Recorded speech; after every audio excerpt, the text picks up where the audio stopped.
I'm Nora Whitaker, 33, the quiet back row in a family that prefers center stage, and tonight I'm driving up to our vineyard reunion with a face I practiced in the mirror and a promise I made to myself not to argue, only to deliver. Inside, there will be clinking glasses and careful compliments, an aunt arranging her chalkboard, welcome my mother smoothing her pearls, my brother warming up a story about how big everything is about to get, and I'll smile the way you do when you've stopped auditioning for your own relatives. In my bag is a leather binder and 3 small words that have carried me through long nights and longer meetings, and after the first toast and the predictable jab about me being nobody. A call I have been waiting for will arrive on time, and a room that has always talked over me will have to listen. If proof of your worth landed in the middle of a family party, would you use it or keep the peace? Stay with me, because in the next breaths, you'll hear the sentence that turns pride into silence and opens a door I built in secret.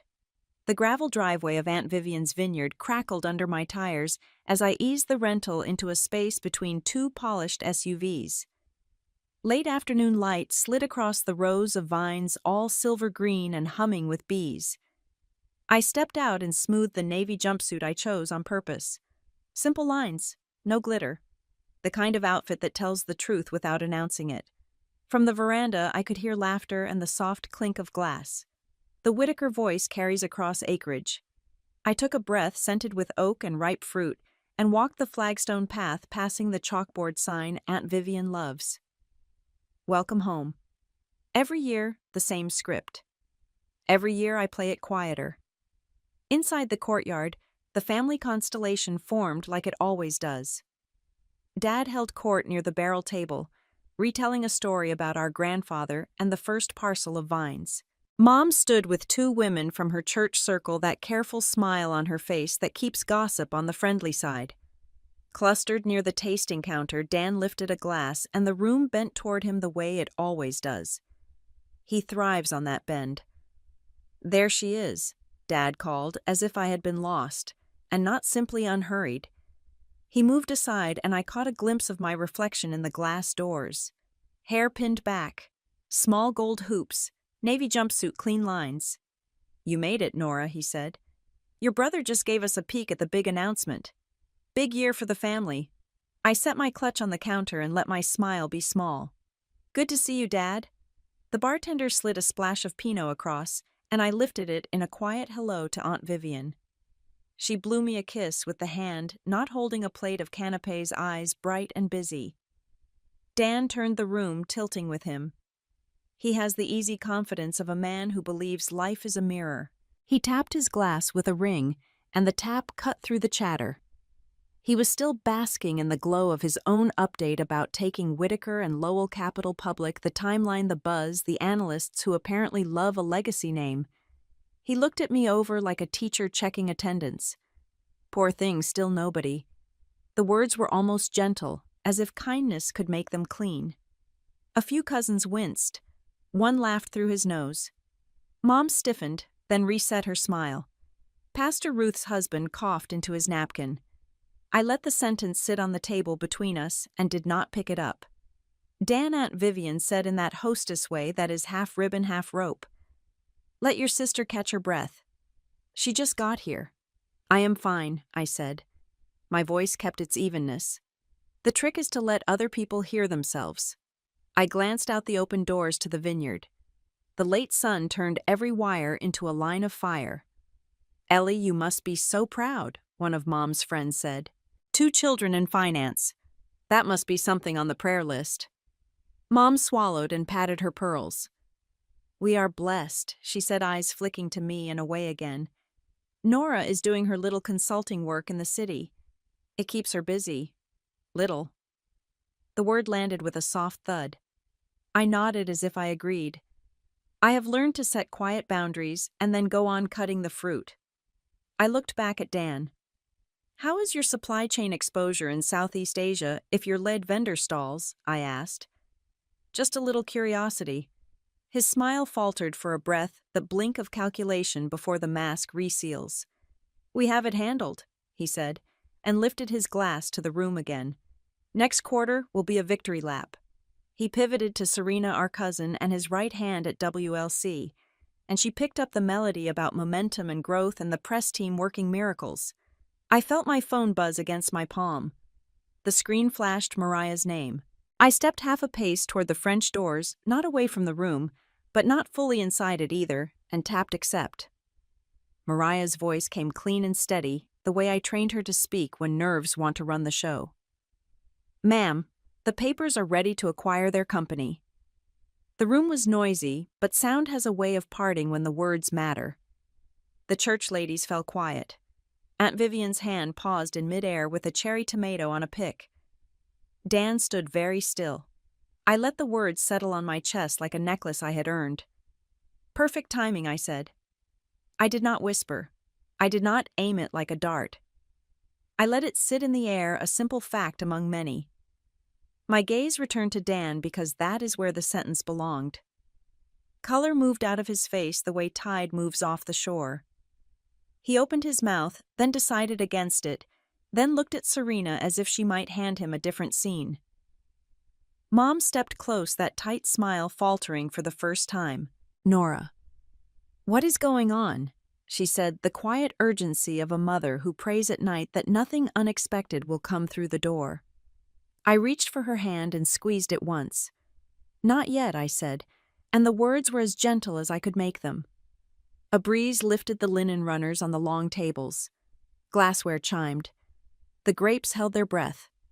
Aunt Vivian laughed at something no one had said and told the guitarist to start another song. The gathering resumed its careful choreography, but an undertow had started beneath our feet. I could feel it, the shift, the way a storm announces itself first with stillness. I took a small sip of Pinot and let it rest on my tongue. Boundaries, I reminded myself. Dignity does not require explanation.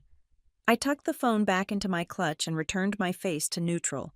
No corners of the mouth that would read as gloating. No eyes that would look like a dare. Just a woman in a navy jumpsuit in a family courtyard in Sonoma watching the light change. Dan tried on a new smile and failed to make it fit.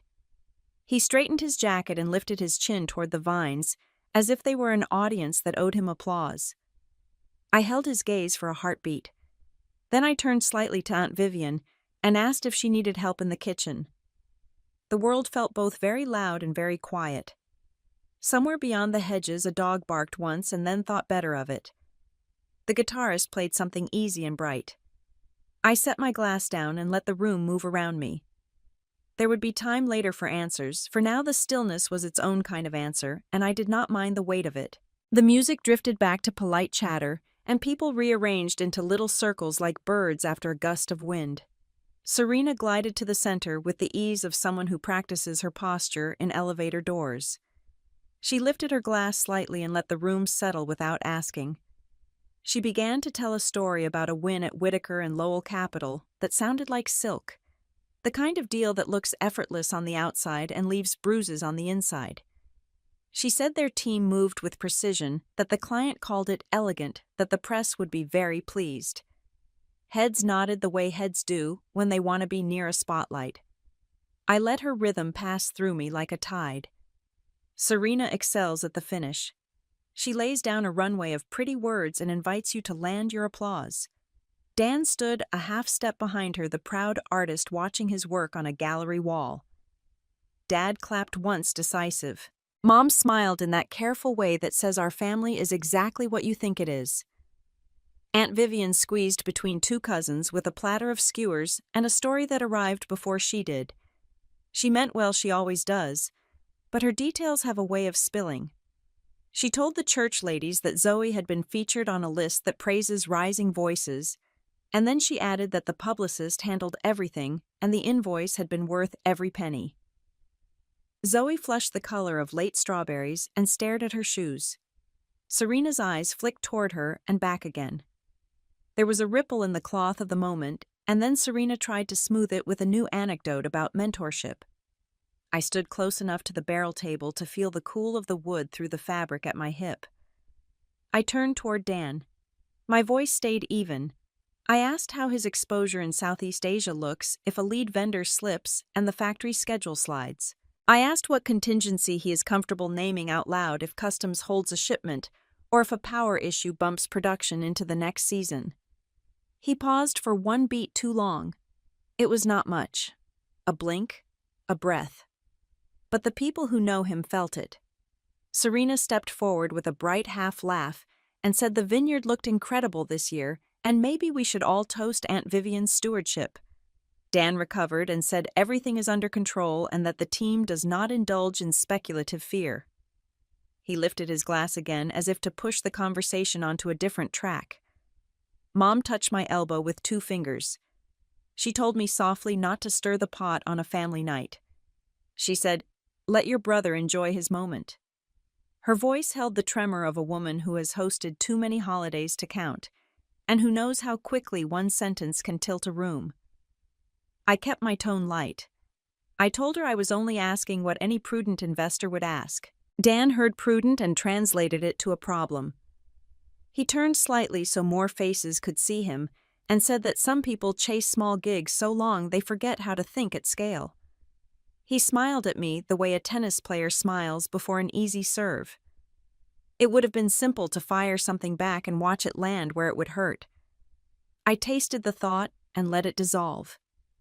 There is a kind of respect you owe yourself when a man narrates you into a corner. You can refuse the script. I placed my glass on the barrel and made sure the base did not clink. Aunt Vivian came by again with her platter and asked if I had tried the goat cheese with herbs. I told her it looked lovely and that I was going to stretch my legs. She touched my shoulder and asked if I was all right. I told her I was, and I meant it. All right does not mean easy. It means steady. On my way past the tasting counter, I caught Serena's voice rising with professional charm. She redirected the conversation to an upcoming charity gala. She praised Dan's leadership and the discipline of their analysts. She said the past year had been a testament to vision and grit. The cousins nodded again. The room wanted that story. It is kinder to believe in smooth roads. I stepped out onto the veranda where the evening was beginning its slow blue turn. The vines ran in bright green lanes toward the hills. Somewhere a sprinkler sighed and then stopped. The guitarist tried a standard from the 70s and missed a chord, and then found it again. I stood at the rail and let my hands rest there. The wood was warm where the sun had held it all day. Behind me, someone laughed too loudly at something that was not funny. A bee nuzzled the rim of an abandoned glass and then moved on. I could feel the old rhythm asking for my participation. Prove yourself. Defend yourself. Win the argument under the string lights, so no one can say you are afraid. I let the rhythm pass. I have learned that my worth does not live in that arena.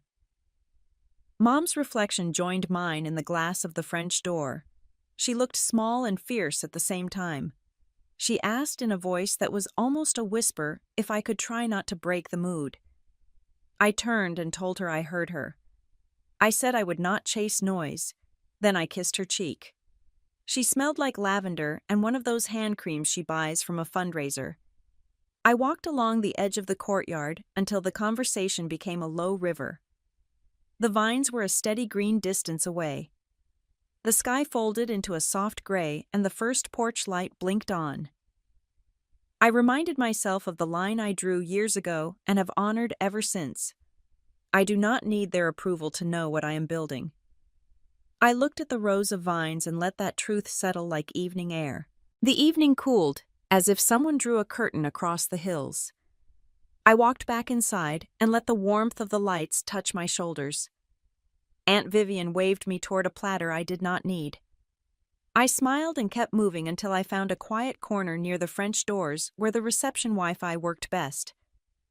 Mariah had already stacked unread flags on my screen. She is always 3 steps ahead. I opened the message thread marked Final Checks and felt the calm I only get when a plan is fully built.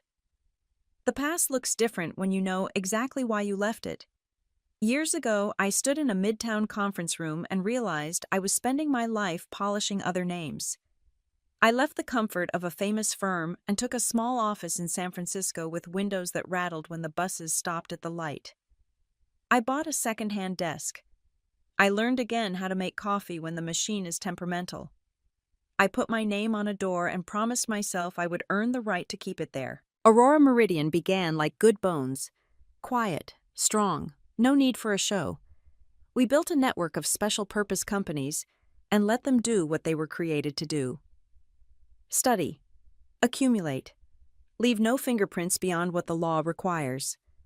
Late last year, we started to step into the Whitaker and Lowell structure one careful share at a time. A patient tide that nobody noticed if they were busy admiring the view. Harold Monroe joined me for the parts that require old hands. There is a steadiness in a man who has signed more closing binders than most people read emails. He does not rush. He does not posture. He listens, and then he writes what needs to be written so the bones hold.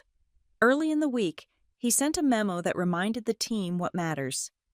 Compliance is not a hurdle. It is a spine. Today he was not in Healdsburg. He rarely leaves the city unless the paperwork leaves with him. But his name was everywhere in my inbox. I called him from the quiet near the wine wall, where the bottles make a soft glass forest. He answered on the second ring, and I could hear the city behind him. He told me the key filings were accepted and clear. He told me the board resolutions at WLC were signed and recorded. He told me the waiting periods were behind us and the path was open. He said the words with a craftsman calm that steadied the floor under my feet. I thanked him, and he said I had built a good team and that good teams finish. Then he went back to the work that happens after hours when the phones are kinder. Mariah pinged with a screenshot of a press queue. Olivia at Presswire had confirmed the release window for early morning. No minute marks. Just a clean line on the schedule that meant the servers would do their part while most people were making coffee. Olivia and I have an understanding. She does not need my adjectives, and I do not need her to flourish. She wants to be right first. I want the truth in writing. We have never disappointed each other. I scrolled through the checklist again. Transition team briefed. Lender consents loaded. Internal notices drafted and ready to send in order. Security steps sequenced to follow the notices. A small box beside each item read ready, and the word felt like breath deep in my lungs. I sent Mariah a single word back. Steady. She replied with the same word, and I could picture her at her kitchen table with a laptop and a stack of color-coded cards that only she understands. She began as my assistant and grew into my second pilot. I trust her hands. From the courtyard, I heard Serena pick up a story again and stitch it into another one. Dan laughed at the right place. Dad did his single clap. Mom said something gracious to the church ladies. The surface looked flawless. I closed my eyes for 1 second and saw the other surface. The screens in our office showing supply routes that kink at the worst moment. The forecast lines that wandered too far from the base case. The emails from a vendor contact who never passed vetting. Patterns matter. I do not need anyone to applaud that sentence. Aunt Vivian found me and pressed a linen napkin into my hand as if I might need it for something heavier than olive oil. She told me the moon would be bright if the fog stayed out of the valley. I told her I hoped so. She asked if I was happy. I told her I was ready. She liked that answer. She trusts verbs more than adjectives. I walked down the short hall to a side room where Aunt Vivian keeps old tasting notes in wooden boxes. It was empty except for a lamp and a low table. I sat and pulled the leather binder from my clutch. The edges are softened from being handled, and it smells faintly of cedar because Harold keeps his office at an old building that holds on to history. I turned each page slowly. Corporate structure diagrams, board minutes, consents. A thin printout from Olivia that only says scheduled. Every line was where it belonged. My phone buzzed again. A final email from Harold arrived with 3 sentences. Filings confirmed. Resolutions logged. Release timing acknowledged by the press desk. I read them twice not because I doubted him, but because I like the way certainty looks in black and white. I closed the binder with my palm flat, so the leather met itself. I let my hand rest there and listened through the wall to the rise and fall of my family's voices. Tomorrow I will write about myself. Tonight required only one more quiet act. I slipped the binder back into my clutch and stood. The lamp made a small warm circle on the rug. Outside the window, the vineyard kept its own counsel, and so did I. I stepped back into the hallway and followed the hush to the small office where Aunt Vivian keeps old tasting notes and a vase that never seems to hold the same flowers twice. The lamp gave off a soft amber pool. I set my clutch on the table and opened my laptop. The screen lit my hands, and for a moment I watched them the way a pianist might watch her own fingers right before a performance. Then I opened the call link Mariah had placed at the top of my inbox with the subject line, Final Lender Check. Sarah Patel came on first from Bayfront Bank. I could hear the murmur of a muted trading floor under her voice. She said the tally was complete, and that the level of lender consent required by the credit agreement had been reached. She added that the bank had drafted minutes and would circulate them for signatures, and that a record of the vote would be placed in the deal room. She sounded like someone who knows the difference between almost and done. Michael Trent joined Pioneer Mezzanine a few years later. He did not waste air. He said he would transfer the key portion of their position to our vehicle, and that counsel had the assignment documents ready. He said his assistant would send a time-stamped memo to confirm, and that he had no interest in being dragged into a publicity dance when the real work was already obvious. I thanked him, and he said to do what the company should have done months ago and fix the balance sheet. Then he dropped off, and the line clicked back to Sarah. I told her I appreciated the clean sequencing, and she said the bank preferred it that way too. She reminded me that once the consents are recorded, we can proceed to the next gate without any doubt about authority. She promised her follow-up email within the hour. I told her I would look for it, and we ended the call without ceremony. I sat still for a moment and let the room settle. Paper first, people second. That lesson has saved more reputations than talent ever will. I opened a draft note to Mariah and wrote that consents were in, that the minutes would be uploaded, that the assignment from Pioneer was moving now. I asked her to flag Harold so he could bless the sequence and add the entries to his master log. Then I spoke out loud to the empty room and explained it the way I would to a neighbor who asked what all this fuss is about. When a company borrows money, it promises to keep certain guardrails. If those guardrails slip, the lenders do not have to wait for a car crash. They can require changes, ask for more care, sometimes slow spending until the road is safe. It is not punishment. It is the price of trust. For WLC, the guardrails had begun to creak. Our consents gave us the right to tighten bolts before anyone drove off the cliff. I typed out the fallback paths in a sentence that fit on one line because clarity keeps fear from multiplying. If the core plan faces a delay, we can convert a portion of debt into equity and create breathing room. If a division stubbornly burns cash, we can sell that piece to someone who can give it the attention it deserves. Nothing dramatic, just choices laid out like tools in a tray. Email pinged.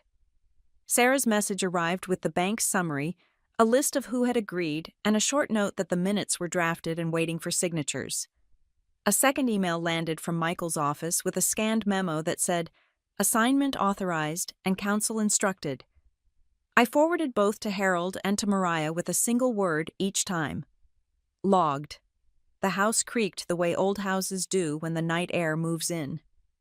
From the courtyard, I caught the rise of Serena's voice again, bright and practiced, and Dad's single clap. I shut the laptop and let my palms rest on the cool cover. Steady, I told myself. No victory laps before the finish line. No gloating. Just the work. I slipped back into the corridor and paused by a framed photo of my grandparents picking grapes with more energy than their age should have allowed. They did not know words like covenant or consent solicitation, but they understood the rhythm of tending. They knew you prune what you must and treat what you can, and you harvest on time or you lose the season. I took that lesson with me like a pocket knife. As I returned to the veranda, the evening had turned fully blue. String lights glowed over the long tables, and the guitarist found his key. A few cousins argued gently about college teams. Aunt Vivian drifted past with a tray and told me in her cheerful way that the kitchen needed no help after all. I smiled and told her the vines looked beautiful. She studied my face and seemed satisfied with what she saw there, which was not joy and not worry, just a woman in the middle of a job she believes in. Mom stood near the French doors speaking with Pastor Ruth. She gave me a look that asked, and I gave her a nod that answered. Not yet, that nod said. Soon, that nod promised. Dan laughed at something Serena said, and then looked toward me with that practiced ease he has used since childhood to gather a room. I let his glance pass by. I had nothing to give it. I checked my phone one more time. Harold had replied with a simple receipt and a short line that all entries were now in order. Mariah sent a heart in the form of the word steady, because we both prefer words to symbols.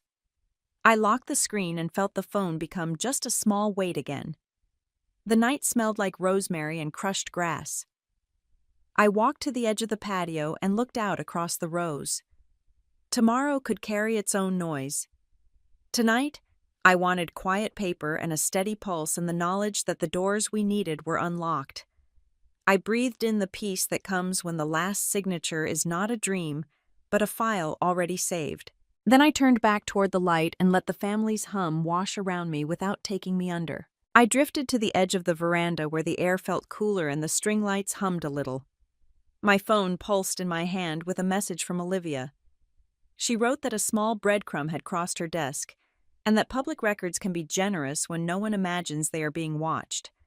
She listed a county and a filing code, and then added that a friendly source had offered a confirmation from a brokerage redacted and clean. She ended up being careful and kind. Olivia likes to tuck warnings into whispers. I sent the thread to Mariah and asked for a sweep. She knows my shorthand. Within minutes, she answered with a folder in our shared drive named with a calm word I have always loved. Inside sat a screen grab of a UCC financing statement that tied a familiar name to pledged shares. It was the kind of document that looks harmless unless you can read the shape of risk in the white space. Below that, she placed a second file. It was a broker statement with the right numbers blurred and the wrong names blacked out. The notes from the margin department used tidy language and carried the tone of a person who writes this sort of letter for a living. I stepped farther into the shadow of the eaves and let the music turn soft behind me. My thumb rested on the edge of the phone. The facts aligned without effort. Dan had borrowed against his stake. He had promised the house that he would keep the walls up. If the market coughed too hard, or if the valuation story took a stumble, the house could call and ask for lumber he did not have. It explained the urgency in his voice when he talked about momentum. It explained the way he tossed the word scale at me as if it could pin me to a corkboard. I called Mariah on the app we use when we want a line that does not crackle. She picked up on the first beat and said she was at her kitchen table in the city with 3 sticky notes and an open window. I asked her to walk me through the sources, as if we were sitting shoulder to shoulder at the office. She did. She told me the filing was public and recent. She told me the broker statement came from a reliable path and matched the filing dates. She told me she had cross-checked the entity names and they tied back to our known map. Her voice was steady. She said she knew what this meant for Dan, and she would not push the cart of schadenfreude through a family room. She does not use that word often. Tonight it fit. I told her she had done well and that our rule still holds. We do not turn family into headlines. We step in only when safety is threatened. She understood, and I could hear the click of her pen as she wrote that sentence on a card for the file. She asked if I wanted a memo for Harold to review before bed. I said yes. 2 paragraphs, plain language, sources listed, risk described, no adjectives. She said it and hung up to write. I stood with my back to the house and looked out at the rows. Every family has a ledger you do not see at first glance. Debits tucked behind jokes. Credits hidden under pride. I could feel the old ache press against my ribs. The child part of me wanted to march back into the courtyard and hold the paper up like a lantern and say, "See what your certainty costs." The woman I have become placed a hand on that smaller shoulder and said, "Not tonight." Aunt Vivian floated toward me with a napkin and asked if I had eaten anything real. I said I would in a minute. She looked at my face a second longer than comfort allows, and then told me the tomatoes were sweet this year. She held my gaze until I nodded. She is better at this than she knows. When she left, I opened the folder again. I read each line 2 times. The pledge, the terms, the language about maintenance that sounds like housekeeping, and is really a guard dog on a short chain. I saved the files to our secure archive and added a note for Harold. Review at your earliest convenience. Confirm that the public sources are sufficient for board awareness if needed. Consider whether any disclosure obligations arise if certain lines are crossed. I sent a copy to my own private vault. Belt and suspenders without the need to say either word. From the patio, I heard Dad laugh a laugh I know by heart. He thinks laughter can reset a room. Sometimes it can. Not always. Mom's voice drifted in next, soft and careful, asking someone if they had enough to eat. Dan had moved to the far end under the pergola. He was speaking with Serena, head tilted just so. He has always been good at making the light find him. I slid the phone back into my clutch and went to the small office where the lamp sits low. I printed the UCC record and the summary page from the redacted statement, then slipped both into a thin envelope with a date on the corner in my handwriting. The envelope made a quiet sound as it entered the leather binder. That sound felt heavier than paper. I rested my palms on the binder and let the weight be what it was. The rule stayed the rule. I would not weaponize this against my brother unless he turned risk into harm for people who trusted him. I do not need to be punished. I need to protect myself. That kind of promise tastes like iron and light at the same time. When I returned to the courtyard, the sky had deepened to a rich blue. The guitarist had switched to something slower. A breeze moved through the vines and brushed my shoulders cool. I found my glass on the barrel and lifted it without drinking. Beyond the hedge, a car door clicked and someone called to a child, and the sound of ordinary life braided back into the night. I stood there until the noise of my thoughts receded and the steadiness returned. A hush fell over the courtyard as more candles were lit along the long tables. I took that as my cue and slipped into the house where the older photographs live. Aunt Vivian keeps a small library with a brick fireplace and a sideboard that smells like lemon oil. The family photo from harvest season sat slightly askew as if the frame had been bumped in passing. I straightened it with 2 fingers and felt my chest loosen by a fraction. My phone buzzed with a calendar chime, and I opened the secure mail. The subject line carried the 2 words I had been waiting for. Escrow closed. A short paragraph followed from the title officer confirming that the assignment of the vineyard note had been recorded and that the lender of record was now our vehicle. The last sentence said the file was complete and copies had been delivered to counsel. I let the breath out of my lungs and read it again, slow and grateful. Earlier in the week, the probate attorney had met me at my office and pulled the original trust binder from a canvas case. He read the clause that my grandfather insisted on when he set it up. No contest. Anyone who challenged the trust lost their place in line. The vineyard lived under that roof, along with a few other assets that smelled of work and rain. Over the years, someone had tried to wrap the property in new paper by pledging interests that sat a step away from the deed. Technically clever, spiritually dishonest. My mother had said she hated the idea of putting the vines on a hook to make someone else feel taller. She had been the softest voice in the room, and the room had moved past her. I called Aunt Vivian into the library. She came with that bustling energy she uses when she wants to keep sorrow from gaining traction.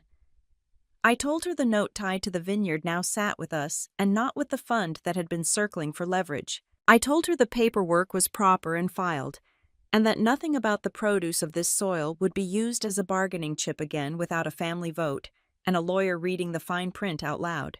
She put both hands on the back of a chair and her shoulders fell an inch. She said she did not realize she had been holding her breath all year until now. She said she had told herself the worry was silly because worrying felt disloyal. I told her worry is a kind of truth that arrives early.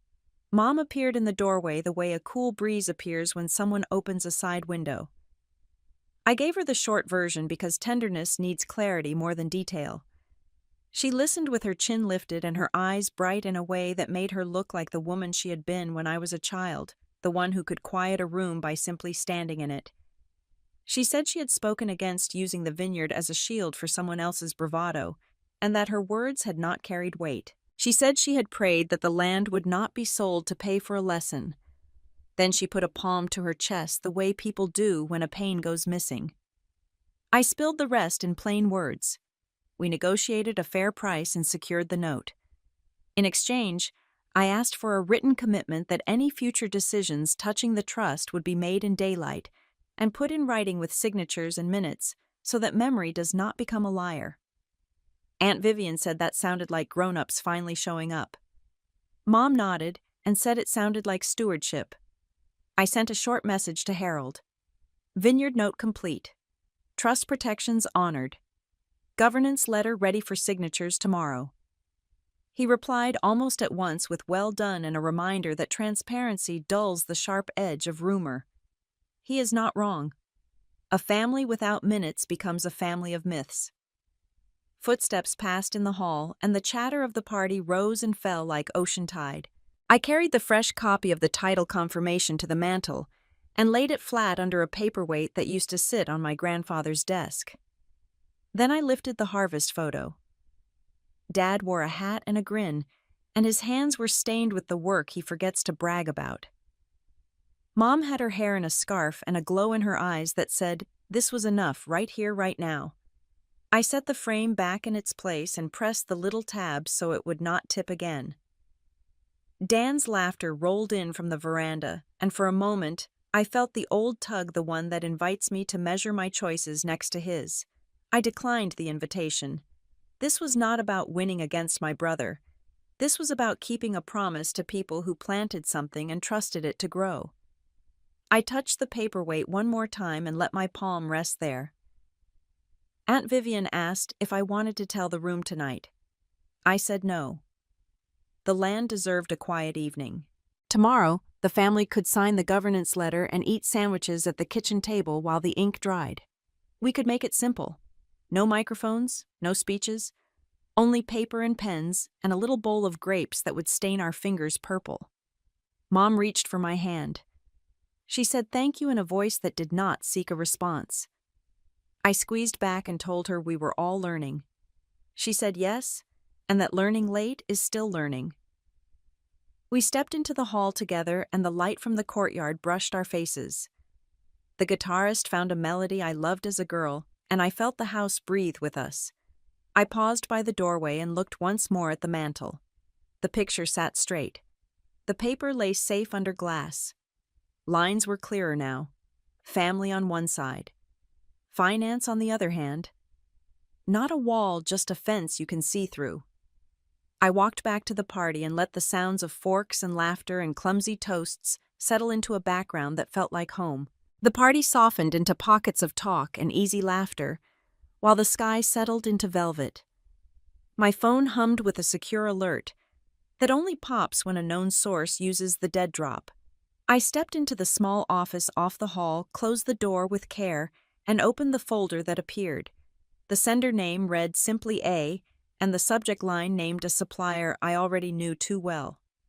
Inside were spreadsheets and scan images, and a short cover note that lived in the body of the file. Shipments that missed windows. Yield problems at a plant that had been sold to a new owner with a habit of optimistic emails. Photographs from a loading bay with pallets marked for rework instead of release, the kind of details you cannot improvise. The last page showed a timeline that matched the week Serena had told a reporter about flawless execution in Asia. I called Harold and let the first ring tell him it was me. He answered, and I said I needed a witness. He said he would be on a secure line and started his own recorder. I described the receipt of the packet and the path it took into our system. He dictated back the chain in that steady courthouse cadence he keeps for moments like this. Received by me. Sealed in a new file with a unique tag. Witnessed by Harold. Transferred to forensic review. Entry logged in the evidence book. He asked me to read the tag aloud, and I did. He repeated it, and then he told me to place a copy in the binder and store the original in the encrypted vault. I followed each step and felt my pulse slow into something useful. While I finished the log entry, Mariah sent a second folder with a note that said a contract from Harbor and Hart had surfaced. She had searched the state database, and a zip file had turned up in a docket tied to a billing dispute. I opened the file and found a service agreement that described a curated recognition list and outlined optional press placements for additional consideration. The blacked boxes and neat lines could not hide the shape of it. Sponsors become honored with a change of font. It did not make me angry so much as tired. There are better ways to earn praise than paying for it. I printed the first page of the packet from A and the summary sheet from the PR contract and slid both into sleeves. Then I walked down the hall to the veranda where the night air felt like cool water. Zoe had drifted away from the center of the party and sat near the steps, shoes off toes pressing into the edge of a rug. She looked up when I approached, and then looked down at her hands. I told her I had always liked her curiosity, and that curiosity gets you far if you let it point at the right things. She said she wanted to make her mother proud, and that the PR firm told her a feature would open doors. She said it felt wrong, and then felt good, and then felt wrong again. I told her the good we want has to be strong enough to survive the truth. I said the line is simple even when it feels hard. Do not sell what should be earned. She nodded and said she would talk to Serena in the morning, and that she would write her own apology if it came to that. She asked if I was disappointed in her. I told her no. I was asking her to make a better choice next. Serena crossed the patio with a glass of water and that pretty steadiness she wears when the room needs tending. She sat and listened while Zoe found her words. Serena looked at me, and then at the vines, and then at Zoe again. She said we had let a story run ahead of us and that she would correct the record. She did not blame an intern or a vendor or a misunderstanding. She kept her shoulders square and said, "We fix it now." That sentence matters. I went back to the small office and began to build what I call the receipt pack. I kept it simple on purpose. A chart that shows where the numbers depart from reality in a way anyone could follow. A map of suppliers with the risk hotspots in a soft color that even a tired board member could see at a glance. An email header with names concealed and timestamps intact to prove the sequence without humiliating the sender. A table of comparable companies to show how valuation behaves when hype is replaced by performance. And at the end, a one-page sheet of lender consents with a clear stamp, so no one would question authority. Harold pinged again to confirm that Forensic Review had the packet from A and that the analyst on duty had already checked the photo metadata and the document fingerprints. He said the packet aligned with 2 prior flags from our diligence team. He said the evidence would stand on its own without my narration. He is right. The best receipts do not ask to be believed. They simply exist. I saved each element into a folder marked morning and let my mind step through the sequence for the day ahead. Press wire first in the early light. Internal notices next in the order we practiced so no one would be surprised without cause. Transition team on site by the time inboxes woke up. Boardroom ready with screens that can be seen from the back wall. Keep the language clean. Name the facts. Offer the remedies. Remind them that the point is not punishment. The point is to save what is real. Before I left the office, I wrote 3 words on a card and tucked it under the leather binder cover. Transparency, responsibility, value. Then I turned off the lamp and stood still long enough to hear the party again. Someone started a silly toast, and someone else dropped a fork and laughed. The world insisted on being ordinary for 1 more hour. I let it. I stepped back outside and the night pressed a cool palm to my face. Serena was talking low with Aunt Vivian, and Zoe had her shoes in her hand like a child after church. Dan stood near the pergola telling a story with his hands, and all the right pauses. I did not join them. I watched the rows of vines carry the dark like a promise, and knew the morning would bring its own light. First light slid over the Bay Bridge and into my windows at Rincon Hill. The city sounded soft at that hour, as if even the cable cars wanted to be polite. I stood in front of the closet and chose the navy suit I saved for days when I needed my voice to arrive before I did. The fabric felt calm against my skin. I tied my hair back, kept the earrings small, and let myself be plain. Harold arrived early and took a place by the window with his leather notebook open.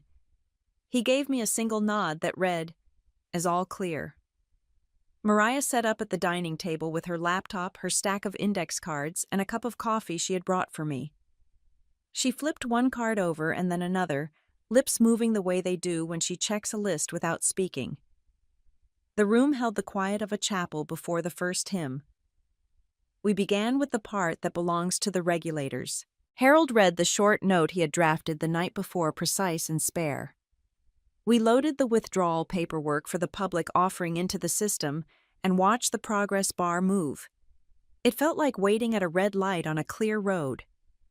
After a breath, the confirmation arrived, not dramatic, just a clean receipt that said the filing was received and recorded. Harold wrote the time into his notebook and nodded again. The first gate closed behind us. Mariah checked her watch and opened the message thread with Olivia. Presswire keeps its own clock, and we had agreed on the early window so the news would land while the city was still taking off its sleep. Olivia sent a simple line, "Ready to publish." Mariah replied with the word "proceed." The press desk did what it was built to do. A second later my phone buzzed, then the laptop chimed, then Harold's tablet lit up. Across the room, the calendar entry for the Whitaker and Lowell press event changed from scheduled to canceled. The morning had found its shape. I walked to the window and watched a delivery truck ease into a space on the street. Somewhere downtown, an office manager was arranging pastries on a tray, not knowing plans had already shifted. I was not gloating. Relief is a quieter thing than triumph. What I felt was air moving back into a room that had been held too tight. Mariah moved us to the next step. Internal notices. The messages had been written in plain language and reviewed twice. We sent them in the order Harold prefers. Board first with the reference numbers they could forward to their own counsel. Senior leadership next with the explanation that the situation had changed and that a transition team would arrive under the authority of the board. Staff notifications timed to follow so no one would have to hear from the news before they heard from their own company. The tone was steady and kind. No blame. No color. Just what people needed to know to do their jobs and go on breathing. Harold signed off on the sequence and gave Mariah the line she needed to relay to security. Notices sent. Proceed with access changes for the affected list only. Our head of security acknowledged and confirmed that his crew was at headquarters with the transition team and would deactivate badges only after the internal emails reached inboxes. Courtesy in practice can be as powerful as a contract. It tells people that the ground can shift without someone pulling it out from under them. My screens began to fill with the noise that comes after a quiet act. News crawlers picked up the language from the release. Analysts messaged questions that would be better answered by seeing the new balance sheet in a week instead of speculating today. A few friends in the industry sent small notes that said, "Well played," without saying those words. I answered no one.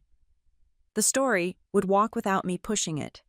At the center of the table, Mariah kept sliding cards from one stack to another. The transition team on site was now in the done pile. Lender follow-up in 20 minutes, move 2 in progress. Press monitoring ticked along in the background. She looked up and asked if I wanted the boardroom set to mirror mode. I told her yes. The far wall in that room can be seen from the back row, and I wanted no excuses about squinting at data. She texted the office manager at Transbay and received a thumbs up in words that made us both smile. Harold closed his notebook and took a sip of coffee that had gone cold without complaint. He said we had hit our marks. He asked if I wanted him to ride with me or to meet at the office. I told him to meet there in an hour and to bring the master log. He folded the notebook as if he were putting a blanket over a sleeping child and left to call his contact at the exchange. He likes to respect people's mornings even when they are about to be busy. I stepped into the kitchen and sliced an apple almost without tasting it. My hands needed something simple to do. Texts flashed across the phone, and I let them pass like cars in another lane. At the edge of my awareness, I could feel the family awakening across bridges and neighborhoods. Dad would already be in his chair with the business channel playing low. Mom would have her hand around a mug and a prayer forming. Dan would see the banner on his screen and call Serena. I pictured the pause between them before either spoke. Mariah's phone buzzed, and she read a message that made her eyebrows climb and then settle. A member of the WLC leadership had arrived at our building early and asked for a meeting. Others were on their way. She looked at me for instruction, and I told her to let them come. Reception would place them in the large conference room that faces the plaza. We would join them after the transition team checked in at Embarcadero and after Harold arrived with the log. I zipped the laptop into my case and smoothed the sleeve of my jacket. The city had shifted from pale to bright while we worked. On the street, a bicycle bell chimed and a bus sighed at a stop. We took the elevator down and stepped into the kind of morning that makes San Francisco look like a promise. In the car, Mariah reviewed the list one last time. Release sent. Internal notices complete. Transition team on site with authority from the board. Access changes following notice. The press conference was canceled. She breathed out, and I did too. By the time we reached the Transbay district, the energy had turned electric. People were reading and calling and walking faster than usual. Security waved us into the loading zone, and the guard at the front desk nodded with recognition. He said a group had already arrived and were waiting in the glass room that looks toward the fountain. I thanked him and set my bag on the table outside the conference room. Through the glass, I could see familiar faces and a collection of emotions arranged like a buffet. I placed my hand on the door. The day had begun. We opened the glass room at Transbay, long enough to say that the proper setting for this conversation was their house. For clarity and records, and so no one could claim anything had been done in the shadows, we would reconvene at the Whitaker and Lowell boardroom in Embarcadero Center. Faces tightened. No one argued. Within minutes, we were in cars moving through the bright morning toward the water. Security guided us past the turnstiles and into the elevator. The boardroom sat high with a long table that looked like it had been carved from a single tree.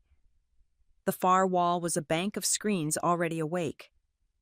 Gerard Lyons, the independent chair, stood near the head of the table with a folder under his hand like a weight. Harold entered just behind me with his notebook. Serena took a seat and folded her hands. Dan stayed on his feet. He raised his voice and demanded that someone bring the CEO of Aurora into the room at once. He wanted to talk to the person in charge, not a representative. I told him he was already talking to her. The sentence landed and kept going. A few board members looked from him to me, and then to Harold, and back again. Dan laughed once, a short sound, then he stopped. I took the chair at the end of the table, where the room could see my face. Mariah connected my laptop, and the wall came alive in mirror mode. I kept the first slide spare. Agenda and purpose. Then I moved to the guardrails. Lender protections are not opinions. They are rules the company agreed to keep. Based on our review, several metrics had drifted off the safe path. The good news is that lenders have already given formal consent to a plan that steadies the frame. Their approvals are recorded and ready. On the screen, a simple checkmark appeared next to the word consent. I did not read numbers. I let the line speak for itself. Next slide. Forecasts and the work behind them. We traced the most optimistic projections to a contractor who failed basic vetting. My team flagged the conflict weeks ago, and the forensic review now confirms that the rosy picture does not match what the factories are actually producing. On the screen, a single chart showed two lines that started together and then separated. Actual drifted under projected and kept drifting. I explained it the way I would to a neighbor at a grocery store. You cannot bake a pie on wishful heat. Third slide. Suppliers in Southeast Asia. I made it plain that Aurora did not own these companies. We hold voting rights and priority agreements with key suppliers in Thailand and Vietnam. That influence matters for stability, not for show. It means we understand where strain is likely to appear, and we can cushion it. It does not give us a magic lever, and it does not hand us control outside the contracts we signed. I watched the faces in the room settle. The point is stewardship, not theater. I moved to the matter of internal trading. Several vice presidents had quietly reduced positions in the months when public optimism was highest. The screen showed an email header stripped of names with dates that told their own story. An independent audit firm had verified the sequence and the amounts. I did not look at Serena. I did not look at Dan.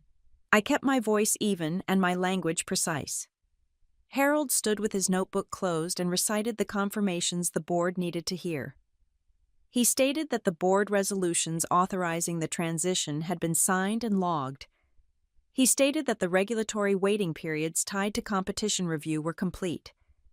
He stated that the withdrawal of the public offering registration had been filed and acknowledged by the desk that receives such filings. He spoke like a clock that has kept perfect time for years. Serena asked what path remained that would allow the company to tell the truth and still keep its dignity. She did not beg the way some people do when the ground moves. She looked at the vines on the artwork and then at me and asked for a way forward. I told her there is only one road that holds. Facts first, then action. We will correct the filings, adjust the projections, and bring the lenders with us. We will stop paying for applause and earn it with performance. No one loses face when they choose candor. Gerard cleared his throat and placed the weight of his palm on the folder again. He confirmed that the minutes of the prior board meeting were effective. He confirmed that the record would reflect this session as a briefing under authority already granted. He asked the room if anyone disputed that understanding. No one did. He looked relieved in the way men look when the procedure walks in front of the storm and holds up a hand. Dan stood at the far end with his jaw set. He said the market would punish us for a change in story. I said the market was already punishing the gap between story and reality, and that we were closing the gap. He said investors crave growth. I said investors crave truth and reasonable growth equally, and will take either overspin. For a second, something like recognition crossed his face, as if he remembered the boy he had been when our grandfather taught him how to prune a vine without hurting it. I posted the final slide. Next steps. A sequence of verbs that fit on one screen. Amend. Notify. Stabilize. Report. I told the room that I would remain available the rest of the day. The transition team was in place to assist. Human resources would meet with any staff whose roles were changing.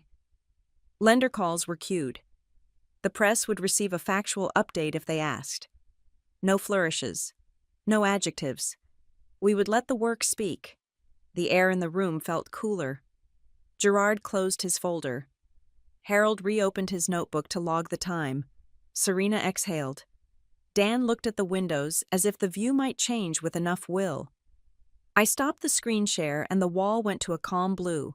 Outside the fountain in the plaza kept throwing water into sunlight, indifferent to us all. I let the blue screen fade and reached for the leather binder that had traveled with me through every turn of this road. The room held the quiet of a church between hymns. I placed a thin envelope on the table and kept my hand there so it would not drift into the theater. I said that I had reviewed public filings and a redacted broker statement, and that together they painted a clear picture. My voice stayed level.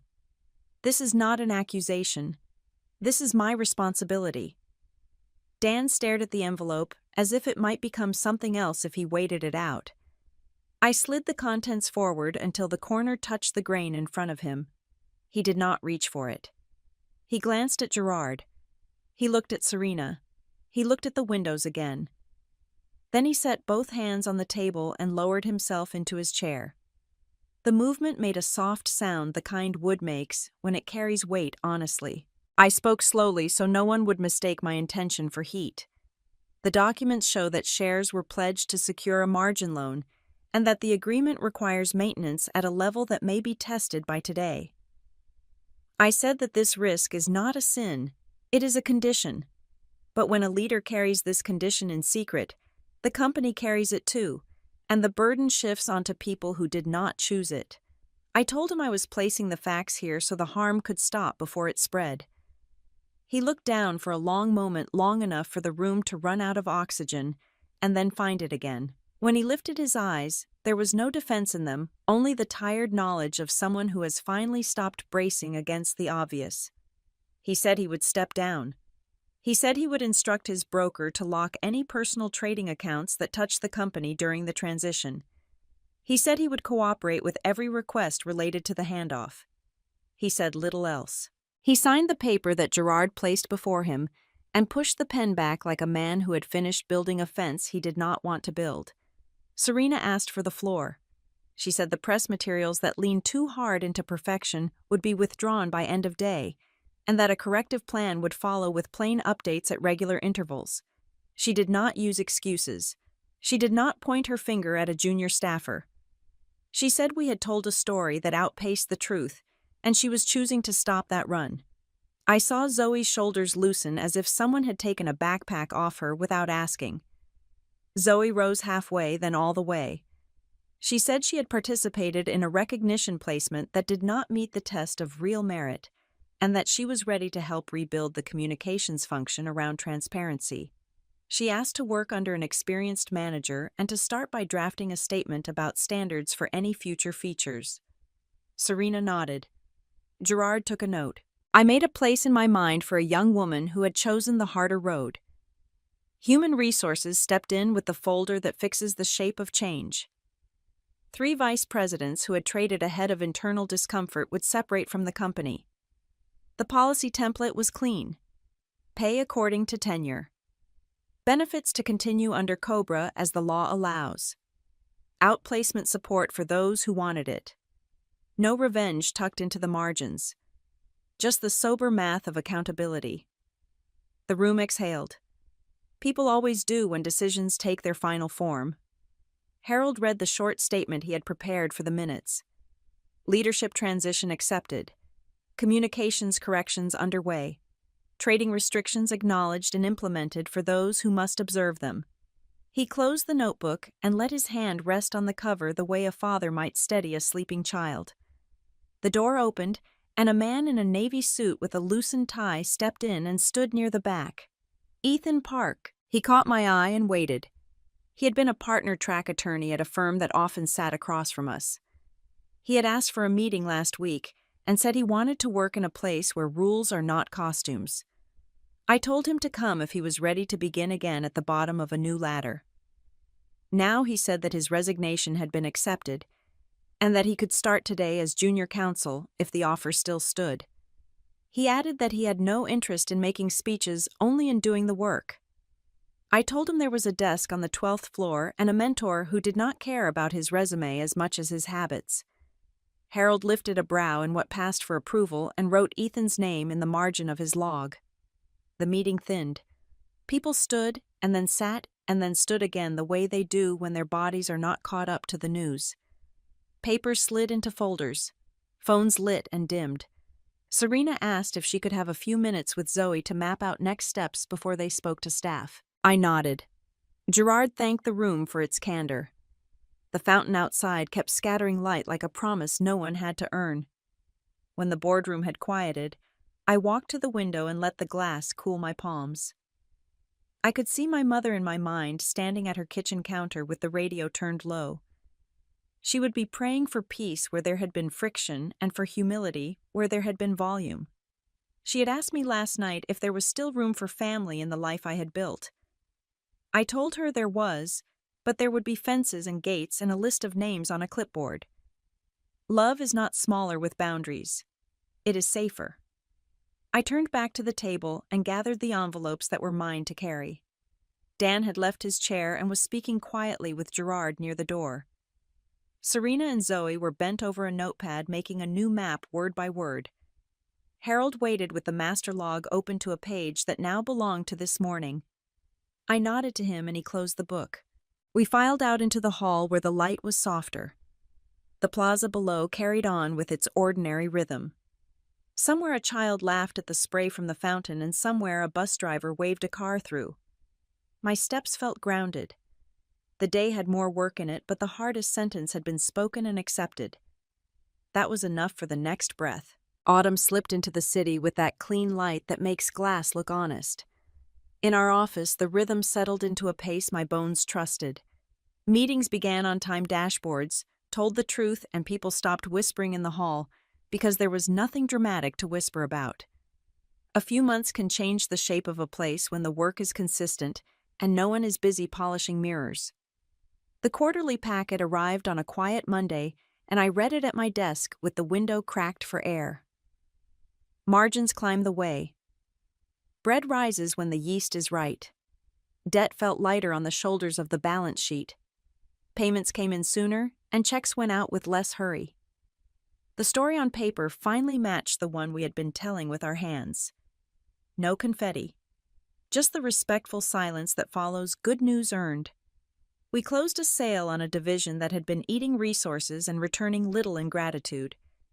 The buyer specialized in exactly what that line of business needed. The price was sensible and clean, and the transition plan had names and dates instead of slogans. I signed my part, and then walked to the window and watched a tugboat move a barge across the bay. Even heavy cargo rides easier when it is in the right water. Inside the company, the retraining program we promised actually ran. Managers who had spent their careers bluffing their way through spreadsheets sat with instructors and learned how to ask better questions. A young analyst led a lunch session called Plain Numbers for Complicated People, and no one felt small for attending. Human Resources scheduled listening hours and held them without canceling. The headcount steadied. The halls sounded like work instead of war. Serena agreed to sit with a local business reporter who is known for asking pointed things without sugar. She showed up in a simple blazer and spoke in sentences that did not need to be cleaned after. She said we had overstated and then corrected. She said people deserved facts and that our updates would be regular and dull. The reporter tried to catch her in a trap shaped like spin, and she stepped over it with a smile. The piece that ran the next day felt like sunlight on a wooden floor. Not flashy, warm. Dan spent his weeks outside the center of the room. He enrolled in a course on ethics for finance professionals and attended every session, even when a game would have been more fun. He sold a few pieces of his old life to meet obligations he had created for himself. I heard from Pastor Ruth that he showed up at the food pantry on Thursdays and moved boxes until his back complained. He did not make a speech to the line. He carried crates, wiped down tables, and stacked cans. There are apologies that do not need words, and he was learning that language. Mom found her voice in a new way. The homeowners group loves to nibble at a story until only the rind remains, and she had let them do it for years in the name of politeness. Now, when a neighbor fished for family details, Mom smiled and said, "We are doing fine," and left a soft period at the end. She took walks with a friend after supper and let herself laugh at small things. She reminded me of the woman who taught me that a boundary can be a kindness. On a late afternoon, I walked the Embarcadero by myself, the wind moving my hair off my face and the water throwing diamonds at the sun. The ferry building clock marked time the way only old clocks can. I called Harold to thank him for insisting on procedure when I wanted to run ahead on instinct. He said yacht saves you when the day is loud. He said good governance looks boring right up until it keeps something from breaking. I told him he was right, and that I would put those words somewhere I could see them. He laughed in that quiet way of his and said to make sure I ate dinner. Back at the office, a small group gathered in the kitchen to celebrate nothing in particular. Someone made a pot of chili and someone else brought cornbread from a bakery that understands butter. We stood around the island and talked about the Giants and about a new coffee shop that had tempted even the tea drinkers. Mariah asked if I could still make the old recipe our grandmother taught us for lemon bars.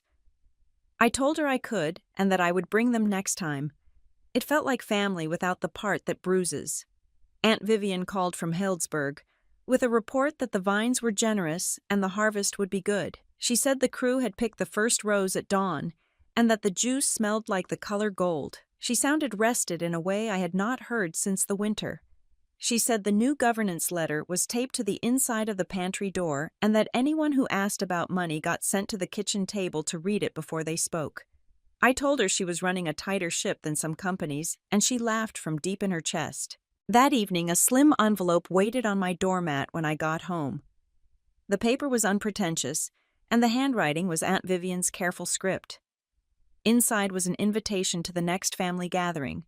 No flowery language, no promise of important announcements, just a date and a request to bring a dish if I felt like it. I held the card for a long moment and felt my shoulders drop. I placed the invitation on the counter and opened the window a little wider. The bay breeze found its way through the room and lifted the corner of the card so it tapped softly against the wood. Somewhere out on the water a horn sounded and then grew quiet. The city hummed the way a settled house hummed at night. I rinsed an apple and cut it into slices, and the simple act felt like a bookmark in a book I had been living in for years. The next page would wait for me. I let the day end on that good stillness. Harvest weekend came to Healdsburg with a kind of light that makes everything look newly washed. I drove up early and parked under the oaks along the gravel lane. Aunt Vivian had set long tables under the pergola white cloths, mason jars with dahlias. Platters that asked for nothing more than good bread. No microphone, no chalkboard promises, no schedule. Just family arriving with salads and pies and stories small enough to carry. Dad stood near the grill with a steady hand and a quiet grin. Mom moved between tables, refilling water and straightening forks, a gentle general in sandals. I hugged her and felt a calm in her shoulders that I had not felt in years. She asked if I slept. I told her I did. She smiled in that way that began in the eyes. Aunt Vivian called me to the kitchen for a minute. She pointed to the pantry door where a sheet of paper was taped at eye level. "Governance letter," she said, and patted it like a trusted recipe. "Anyone who asks about money or votes reads this first." Then we talked. She thanked me without making a speech. She said the vines slept better this year. I told her I believed her. Serena arrived in a navy dress with low heels and a notebook she had the good sense to leave in her bag. Zoe walked beside her with a tray of lemon squares, and the kind of open face you see after a hard decision has been lived with for a while. Serena caught my eye, and we found a corner near the olives. She said the corrective plan had worked so far, and that she wanted to earn back what she had let drift. I told her I would sponsor a clear path. Smaller scope at first, a manager above her to review each release line by line, monthly check-ins with legal, and a standing rule that speed never outruns truth. She nodded and said thank you, the way a professional says it, when she is ready to do the work. We shook hands without ceremony. Children ran over the lawn chasing a ball that could not decide where it wanted to go. Someone turned on a playlist from the 90s and kept the volume low. I helped set out a tray of tomatoes and burrata, and thought about how peace is sometimes just the absence of spin. Dan walked across the patio as if his shoes had learned a different way to hit the stone. He stopped at the head of the long table and waited until the chatter thinned. I felt the room brace for the performance it had come to expect. Nothing theatrical came. He glanced at Dad and at Mom, and then at me. He said he was sorry not as a line, but as a sentence that had taken time to write. He did not dress the words in excuses. He said he had confused applause for worth and momentum for safety. He said he would live differently. Then he let the quiet do the rest. I stood and met him halfway between the tables. I told him I accepted his apology and that my acceptance came with conditions that would keep all of us honest. Responsibility for the damage already set in motion. Transparency when choices affect people who trust us. Respect for boundaries that are written down and kept. He nodded once, a small movement with the weight of work behind it. We shook hands, and the room let out a breath it had been saving. Dad came around the grill and put a hand on each of our shoulders for a moment, and then went back to turning sausages. Mom wiped her eyes and then laughed at herself. Pastor Ruth raised her glass of iced tea and said, "May we grow what we contend." The toast landed soft and right. Later I said a few words near the vines because people kept watching me with questions they were too polite to ask out loud. I told them that I have learned to love quiet. Not the kind that hides, the kind that waits for the right action. I said discipline is not a punishment. It is a gift you give your future self. I said the truth has a voice that carries even when you whisper it. There was no applause. We did not need any. As the sun tipped toward late afternoon, Aunt Vivian led me to the small storage room off the library. On the top shelf lay the old Whitaker and Lowell sign, wrapped in brown paper. We lifted it down together and placed it in a cedar trunk with the family albums and the first cork from the first harvest. Aunt Vivian closed the lid and pressed her palm to it. "Not a shield anymore," she said, "only a reminder." I pressed my hand next to hers and felt the wood answer with its low-held warmth. People drifted back to the tables when the pies appeared. Dan poured coffee for Mom and did not try to hold the center of the room. Serena and Zoe took plates to the older cousins first. Dad told a story about a harvest that went sideways and how everyone slept on blankets in the barn and woke up laughing. The light through the leaves did that shimmering thing it does when a day has decided to be kind. Before I left, I stood near the fence and looked across the rows. Success used to sound like clapping. Now it feels like a field that has been watered the right amount. It lasts longer. It feeds more people. It does not need to be announced to be real. If you have walked your own quiet revenge, if you found a way to turn betrayal into boundaries and turn drama into discipline, I would like to hear it. Tell me the moment you stopped explaining and started building. Tell me what justice looked like in your family, what karma felt like when it arrived without a trumpet. I share blueprints and receipts, and the steady steps that make a comeback stick. If this story met you where you live, stay close and add your voice. We are building something that does not need to shout to be unforgettable.